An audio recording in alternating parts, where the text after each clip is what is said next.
ऐसा लगता है जैसे अब इस देश में भागवत कथा, राम कथा के लिए भी कानून होना चाहिए। मतलब कानून ये हो कि भैया भागवत कथा सिर्फ ब्राह्मण ही करेंगे। यादव, कुर्मी, निषाद, मल्लाह, चौरसिया, जायसवाल कोई भी भागवत कथा नहीं कहेगा। अब भगवान का नाम लेने के लिए आपका उच्च जाति का होना जरूरी है। ऐसा मैं इसलिए कह रही हूँ क्योंकि इटावा के दांदरपुर गांव में जो हुआ वो नीचता की हद है। इस गांव के ब्राह्मणों ने कथावाचक को सिर्फ इसलिए पीटा क्योंकि वो ब्राह्मण नहीं थे। अब सोच कर देखिए कि ये सोच कितनी घिनौनी और घटिया है, कितनी बेकार है। सवाल तो ये है कि क्या सिर्फ पंडित ही ज्ञानी होते हैं क्या? वेद, ग्रंथ, उपनिषद का ज्ञान किसी और को नहीं हो सकता क्या? हमारे ही देश में आर्ष परंपराओं का वेद वाक्य है, जन्मना जायते शूद्रः संस्कारात्तु द्विज उच्यते, यानी जन्म से सभी शूद्र हैं, अपने संस्कारों से वे ब्राह्मण बनते हैं। ब्राह्मण का मतलब होता है जिसे ब्रह्म का ज्ञान यानी ईश्वर का ज्ञान होता है, वो ब्राह्मण है। ये जरूरी तो नहीं कि ईश्वर के बारे में सिर्फ दुबे, शुक्ला, तिवारी, वाजपेयी, मिश्रा, पांडे, तिवारी यही लोग जानते होंगे। जो ग्रंथों को पढ़ ले, उपनिषदों को पढ़ ले, गीता पढ़ ले, रामायण पढ़ ले, वही ईश्वर को समझ लेगा ना। व्यासपीठ पर बैठा हुआ शख्स अपने आप में ही सम्मानित हो जाता है, उसकी जाति बहुत पीछे छूट जाती है, वो एक संत हो जाता है। लेकिन दांदरपुर गांव के इन लोगों को ये बात समझ में ही नहीं आई। दरअसल दोस्तों, इटावा के दांदरपुर गांव में 22 जून को ब्राह्मणों ने यादव कथावाचक और उनके साथियों से मारपीट की थी, लेकिन इसका वीडियो आया 23 जून को। कानपुर के रहने वाले कथावाचक मुकुटमणि ने बताया कि पहले ब्राह्मणों ने उनकी जाति पूछी। जब बताया कि यादव हैं वो, तो इन पर दलित होने का आरोप लगाते हुए उन्हें पीटना शुरू कर दिया और कहा कि ब्राह्मणों के गांव में कथा करने की हिम्मत तुम्हारी कैसे हुई। इसके बाद उनकी चोटी काटी गई, उनका सिर मुंडवा दिया गया, एक महिला के पैर पर नाक रगड़वाई गई, उनके साथियों को भी पीटा गया, उनका भी सिर मुंडवा दिया गया और जो उनके पास एक हारमोनियम था उसे भी तोड़ दिया गया। घटना के बाद ये सब इटावा के सांसद जितेंद्र दोहरे के साथ एसएसपी से मिलने गए और आरोपियों की गिरफ्तारी की उन्होंने मांग की। पीड़ित मुकुटमणि ने जो बताया उसे आप सुनिए। उनका मकसद ये था कि आप जो है अहीर हैं और अहीर जो है गद्दी पे नहीं बैठ सकता है, और आपने मतलब जो है यहाँ हमारी 103 देरी है और ब्राह्मणों के गांव में आकर के तुमने कथा क्यों की? तुमने कहा बाबा लोगों से बात करो भाई। तो बोले बाबा लोग क्या जाने, मतलब जो है हम लोगों को पता चला कि तुम अहीर हो। तो हमने कहा कि हम अहीर तो ही हैं, यादव हैं हम, उसमें कोई दो राय नहीं है। तो बोले कि आप लोगों ने हिम्मत कैसे पड़ गई यहाँ कहने का, और आप लोगों ने भाभी से हमारी से संकल्प कराया, उसे पैर छुआया, बस यही लेकर के उन्होंने मारा। और हमारी तो पहले तो पोस्टर बैनर लगे होंगे ना? जी हाँ, जी। तो उसी में मतलब जब बैनर पोस्टर जब देखा तो उन्होंने कहा कि तो मुकुटमणि फलाने गांव के हैं। बच्चों ने मतलब जो कहा तो बोले कि आने दो और कथा होने दो, इसके बाद फिर देखा जाएगा। आपके साथ कितने लोग थे उस टाइम कथा में? केवल 4 लोग थे। 4 लोग। क्या क्या हुआ आप लोगों के साथ? अरे हमारे साथ मारपीट किया, उन्हें पूरी रात मारा, मतलब जो इसके बाद सुबह उन्होंने मतलब जो हमारी चोटी काटी और वो जो परिचित बनी थी उसके मतलब बोले कि तुमने इससे पैर छुआया होगा, संकल्प लिया होगा। इसका उल्टा तो आप वीडियो में देखना, नाक रगड़वाई हमारे हमसे, हमारी चोटी काटी। और अब लोग मतलब जो है इसके बाद जो है मतलब जो है जब विदाई करी तो जयकारा लगा के हम लोगों को विदाई की और गाली देते हुए जात नाम से मतलब जो है गाली करते हुए उसमें वीडियो में डरा हुआ। दोस्तों, मुकुटमणि का कसूर जाति छिपाना है, चलिए मान लिया, लेकिन अगर वो जाति ना छिपाते तो क्या वो भागवत कथा कह पाते? अब तो शायद कोई भी ऊंची जाति का इंसान इनको बुलाएगा नहीं। कैसे ये अपनी रोजी रोटी चलाएंगे, कैसे जीवन चलाएंगे? जाहिर है कि कोई दूसरा काम ही करेंगे।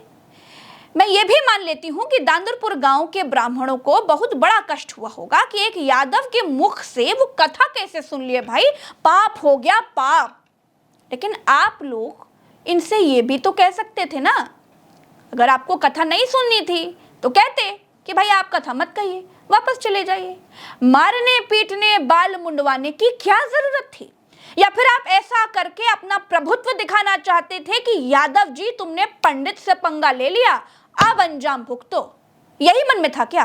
दोस्तों, हमने तो यही सुना, यही पढ़ा है कि भागवत कथा के बीच में कोई व्यवधान ना आने पाए। पर आप इसी कथा के बीच में एक व्यासपीठ पर बैठे हुए व्यक्ति को पीट रहे हैं क्योंकि वो यादव है।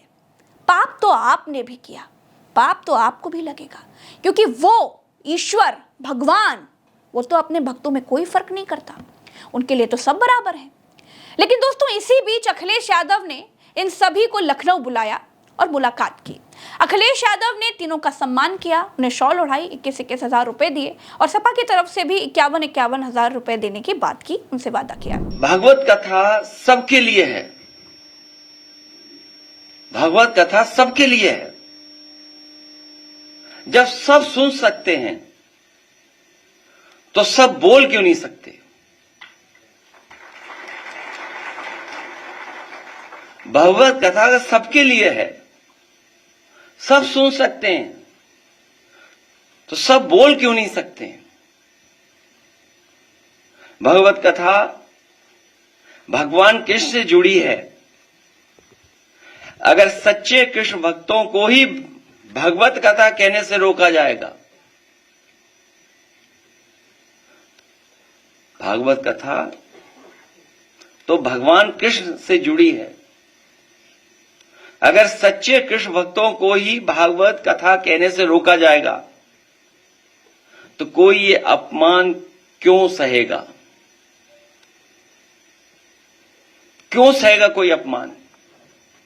कुछ लोग, वर्चस्ववादी लोग, प्रभुत्ववादी लोग कथा वाचन में अपना एकाधिकार बनाए रखना चाहते हैं। ये एकाधिकार छीने नहीं उनका, वर्चस्ववादी लोगों का एकाधिकार छीने नहीं। कथा वाचन को जिन्होंने भावना की जगह व्यवसाय बना लिया है, व्यवसाय बनाने वाले लोग हमारे इटावा कथा वाचन पीढ़ी अपमान कांड उन्हीं कुछ प्रभुत्ववादी और वर्चस्ववादी की वजह से घटित हुआ है। अगर पीड़ित समाज के इन लोगों को इतना ही परहेज है तो घोषित कर दें कि परंपरागत रूप से कथा कहने वाले वर्चस्ववादी पीड़ित समाज द्वारा दिया गया चढ़ावा, चंदा, दान, दक्षिणा कभी स्वीकार नहीं करेंगे। अखिलेश यादव ने कहा कि जब सभी लोग भागवत सुन सकते हैं तो सभी लोग भागवत कह भी सकते हैं। जिन श्री कृष्ण ने गीता का अनुपम उपदेश दिया वो भी तो यदुवंशी थे, तो क्या आप उनसे भी नफरत करने लगेंगे? भगवान राम ने शबरी के जूठे बेर खाए थे, क्या आप उनसे भी नफरत करने लगेंगे? भगवान ने कभी जाति नहीं देखी और आज भगवान के कार्यक्रम में ही जाति देखी जा रही है। वाह, महापुरुषों को तो हम और आप पहले ही बांट चुके थे। परशुराम पंडितों के, महाराणा प्रताप क्षत्रियों के, महाराजा सुहेल देव राजभरों के, अब भगवान को भी बांट दीजिए।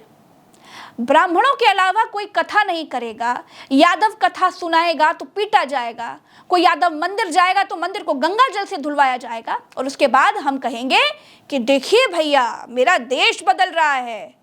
ऐसे बदलेंगे आप देश? आने वाली पीढ़ियों में जाति और धर्म का जहर भर के?